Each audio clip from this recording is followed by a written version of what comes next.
Saludos compañeros, profesor David López. A continuación, la ponencia que vamos a presentar trata sobre el factor del talento humano en las organizaciones. Mi equipo de trabajo está conformado por Kevin Marcial Álvarez, Jason José Ortiz y Álvaro Andrés Paz. En la ponencia que se muestra, a grosso modo, el modelo actual del talento humano como recurso y relación con el desarrollo organizacional. El factor del talento humano en las organizaciones y la administración de gestión del mismo consiste en la organización, desarrollo y optimización del potencial del talento humano. En la actualidad organizacional en que vivimos se presentan nuevos escenarios, donde se pueden y se deben identificar tres aspectos muy relevantes como la globalización, el permanente cambio en el entorno, el desarrollo económico y la valoración del conocimiento atesorado en el capital humano de las organizaciones. El objetivo de esta ponencia es dar a conocer la relevancia del talento humano en la actualidad, así como los procesos de gestión del talento humano en la organización, como una estrategia importante de crecimiento enfocada a la globalización y al cambiante entorno actual en el que se desarrollan las actividades de las organizaciones. La globalización y el talento humano. Desde los años 70 del pasado siglo, incluso antes, viene evolucionando tanto la literatura como en la cultura empresarial a nivel internacional, documentos e investigaciones, donde independientemente de su origen o tendencia, hacen un especial énfasis en el componente humano dentro de las organizaciones, dándole un papel de primer orden para lograr alcanzar el éxito. Esto manifiesta a que por esos años la maquinaria y el capital dejaban de ser lo más importante en las empresas, recursos productivos, dando paso a la innovación, así como a la adaptación al cambio como los ejes centrales en los cuales se montaba el reloj del desarrollo. Por este motivo, en aquel entonces, los especialistas comenzaron a formular las siguientes interrogantes. ¿Quiénes generan la innovación? ¿Quién tiene la capacidad de adaptarse a los cambios? ¿Qué componente dentro de la organización es capaz de aglutinar ambos elementos? De suma importancia, siendo la única respuesta lógica, el componente humano. Desde ese momento empiezan a utilizarse las diferentes terminologías para referirse al hombre dentro de las organizaciones. Algunos empezaron a llamarlos recursos humanos, otros más adelantados para esa época y permeados por la perspectiva financiera comenzaron a llamarlo capital humano. Y ya más recientemente, sobre los años 90, comenzó a surgir el término talento humano. Por otra parte, la globalización, el proceso histórico de integración mundial en los ámbitos político, económico, social, cultural y tecnológico que han convertido al mundo en un lugar ya en estos tiempos en los cuales la tecnología ha abierto un sinnúmero de ventanas para que el ser humano, además de expandir sus conocimientos, tenga más oportunidades de ver, analizar cómo el comportamiento de sus semejantes cambia y evoluciona alrededor de las oportunidades que el entorno les brinda. Cada vez más interconectado en una aldea global, afecta directamente al hombre y a sus organizaciones. Cronológicamente se puede hablar de internacionalización como una primera fase que va desde el siglo XIX, antes de la Primera Guerra Mundial, que se caracterizó porque los estados, las naciones, poseían el estatus de estados soberanos. A la segunda fase de este proceso se le ha dado el nombre de mundialización, y desde la Segunda Guerra Mundial hasta finales de los años 70, y se caracterizó porque las empresas multinacionales empezaron operaciones de base mundial. La globalización es pues la tercera fase y es la que se evidencia actualmente. La ruptura de las fronteras generó una expansión capitalista en la que fue posible llevar a cabo transacciones financieras y expandir los negocios, hasta entonces limitados por el mercado interno, hacia otros mercados distantes. De este modo podemos observar cómo el proceso de la globalización modificó la forma en que los mercados de los diferentes países interactúan. La globalización en Colombia. El efecto de la globalización en la distribución del ingreso sigue siendo hoy en día un tema ampliamente discutido en los círculos académicos y políticos. El debate es parcialmente motivado por la complejidad de los canales a través de los cuales la globalización terminó utilizando aquí para incluir la liberación comercial y la integración en el mercado mundial que afecta la inequidad y la pobreza del país. También dice la teoría que la mayor apertura comercial tendrá un efecto igualador del ingreso entre los países especializados en la producción de este tipo de bienes. El comercio incrementará la demanda y los salarios de los trabajadores no calificados vinculados a los sectores exportadores y disminuirá la demanda de los salarios de los trabajadores calificados del sector importador. La teoría predice que la desigualdad en el ingreso debe disminuir en los países abiertos al comercio internacional. En Colombia, basados en estas premisas, se introdujeron a principios de la década de los 90 profundas reformas en materia de política comercial que aumentaron el grado de apertura, lo cual se tradujo incrementando el continuo de las exportaciones y las importaciones. Sin embargo, el índice Gini, utilizado para medir la desigualdad en la distribución del ingreso, se incrementó en un 3%, pasado del 51% para 1992 al 54% para el 2012. De otra parte, investigaciones empíricas efectuadas para evaluar el impacto de la liberación comercial en los salarios encuentran una relación significativa entre el aumento de las brechas salariales y el aumento del comercio. Estos resultados permitirán concluir que la liberación del comercio en Colombia no ha contribuido a la disminución de la desigualdad. El país continúa resignándose a niveles muy elevados si se le compara con países desarrollados o incluso con otros de similar grado de desarrollo. La desigualdad en el país es un problema estructural que demanda cambios institucionales profundos que generan una más equitativa distribución del ingreso. Compañeros, mi nombre es Kevin Marcial Álvarez. Voy a continuar con esta ponencia hablando del capital humano y del desarrollo económico, tomando como una referencia a la persona desde la teoría de las organizaciones, donde actúa como agente principal para la conformación y el desarrollo de las actividades de las mismas, haciendo parte de los factores indispensables para la producción, como es el factor trabajo y el factor conocimiento. Se puede aducir que el talento humano se vuelve indispensable en las organizaciones y por ello en adelante lo llamaremos capital humano. El concepto de capital humano se refiere a la capacidad productiva que tienen los seres humanos para generar renta y riqueza en una economía. Aunque se conoce desde la antigüedad, la utilización de estos términos en la teoría económica es relativamente reciente.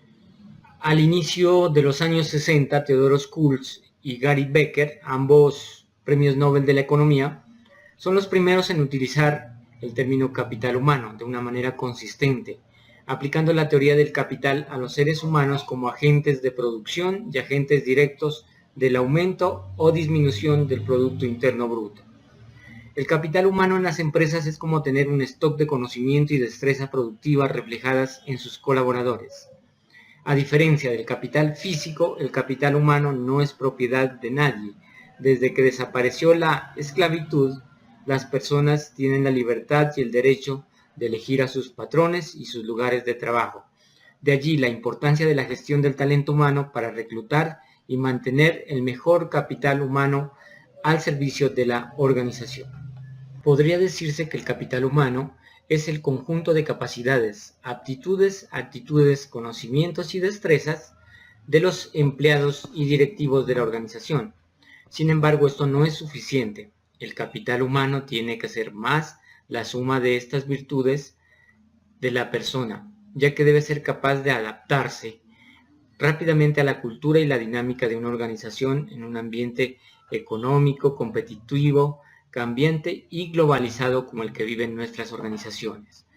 El término capital humano, creado por Theodore Schultz, abarca un enfoque de inversión para mejorar el capital humano. Hay que hacerle varios tipos de inversiones. Entre los más conocidos y importantes está la inversión en salud, en alimentación, en educación y sobre todo las teorías del conocimiento y desarrollo económico basadas en el ser humano. El capital humano vale más por su educación, el conocimiento y la experticia, y suele distinguirse tres fases distintas a lo largo de su vida que sirven para acumular el capital humano. En primer lugar, hablaremos del capital humano.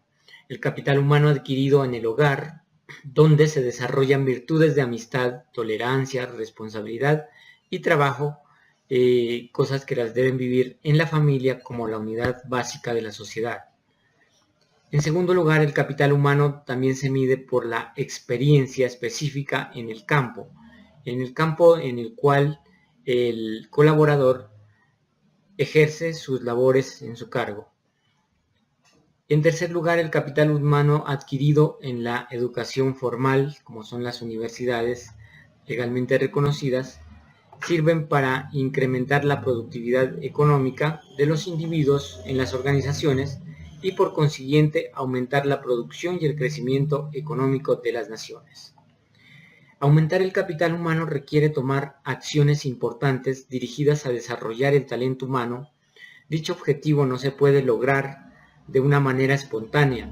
Se necesita un proceso estructural que permita potenciar al trabajador, optimizando su talento, sin tener en cuenta el lugar jerárquico que ocupa en la organización o en el organigrama jerárquico de las empresas, procurando que su acción tenga efectos en toda la cadena productiva de nuestra organización. Bueno, invertir en el capital humano hace que la organización sea más competente y eficiente, cualidades que se requieren para sobrevivir en el entorno económico actual y cambiante del momento. Todo trabajo tiene tarde o temprano un momento de análisis y balance.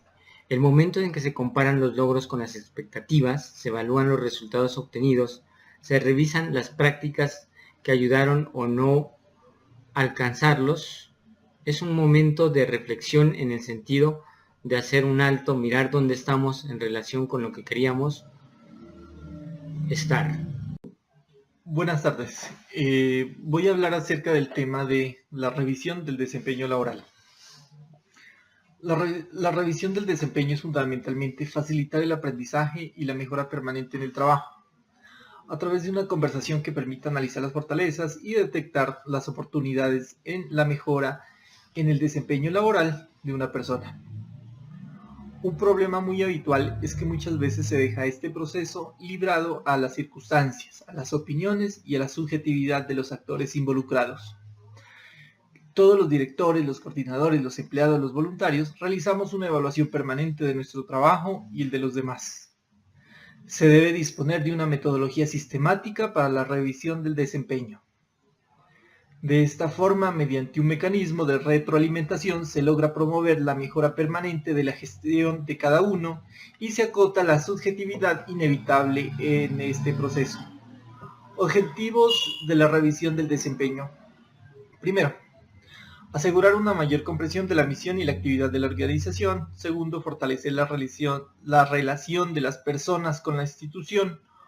Tercero, orientar los esfuerzos de las personas y equipos hacia el logro de los objetivos organizacionales. 4.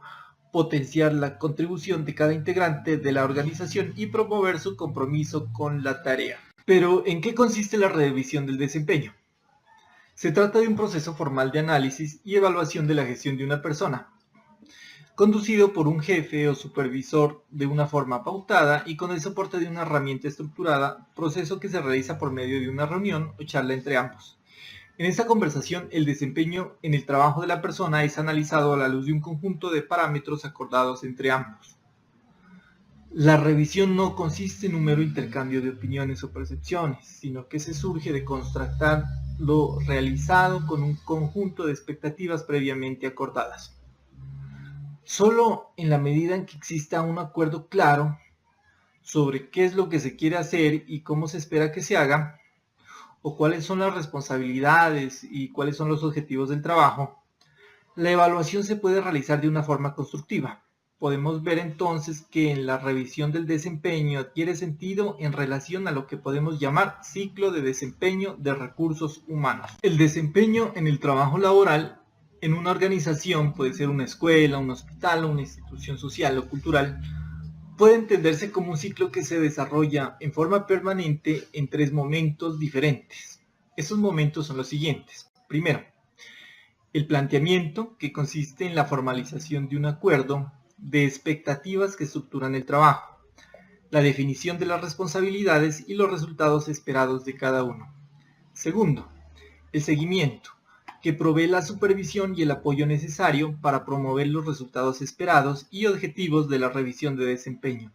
Y tercero, la revisión como una retroalimentación o feedback, Este cierra el ciclo a partir de la evaluación. Voy a tratar de explicar un poco más a fondo estos 3 puntos. Primero, el planteamiento del desempeño como contrato de expectativas. Es el establecimiento claro de las expectativas y compromisos entre una persona, independientemente de su cargo. Y el jefe es el primer paso para un buen desempeño. Este conjunto de expectativas compartidas constituye lo que llamamos el contrato de la función, ya que consiste en un acuerdo de compromisos. B. El seguimiento del desempeño como apoyo a la tarea. A lo largo del trabajo se van presentando situaciones, problemas o dificultades que es muy importante y necesario resolver. En el proceso del trabajo donde el jefe cumple un rol, es clave la relación con las personas con quien se trabaja. Y hay 2 puntos necesarios para analizar, el de supervisión y el de coaching. El de supervisión es monitoreando y controlando el trabajo a fin de asegurar su realización de la forma más adecuada posible. Y el de coaching, que es guiando, apoyando y ayudando a resolver las dificultades y a promover el desarrollo de la persona en la tarea. Y por último, el punto C, que hace referencia a la revisión del desempeño con retroalimentación y feedback.